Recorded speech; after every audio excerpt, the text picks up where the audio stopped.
Many economic studies have sought to put a dollar value on our social lives, estimating how much more money we need in order to increase our sense of well-being. Giving time as a volunteer, for example, is associated with greater feelings of well-being equivalent to the increase that someone making $20,000 a year in the United States would experience if suddenly he or she were earning $75,000 a year. Giving money to worthy causes is like doubling our salary in terms of our happiness. But here's the real commodity that's worth a wheelbarrow full of cash.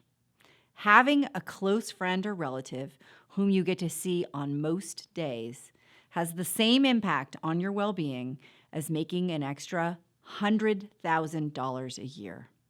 Being married is also worth an extra $100,000 annually on average.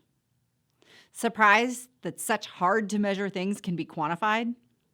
Economists use enormous databases and sophisticated statistical methods to figure these things out. The process involves taking a random sample of individuals, recording their happiness levels at different points in time, and then running regression equations to work out the implied shadow price of different behaviors, emotions, and relationships. We Americans spend a lot of time working, hoping to increase our feelings of well-being by making more money. But we do better to cultivate our close connections to other people, because when our relationships flourish, so do we. This is because love sets into motion the same physiology of ease that other positive emotions do, but often much more powerfully. One reason that social emotions are so powerful is that the system in our brain responsible for our social thinking, the dorsal medial prefrontal cortex, turns on whenever we're not actively engaged in a cognitive or non-social task.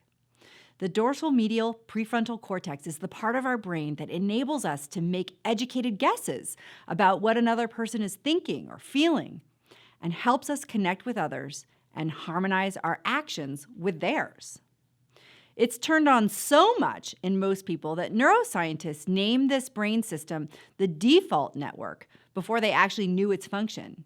They saw that it was always active when their research subjects weren't solving a problem, and they realized that it was the human brain's default mode.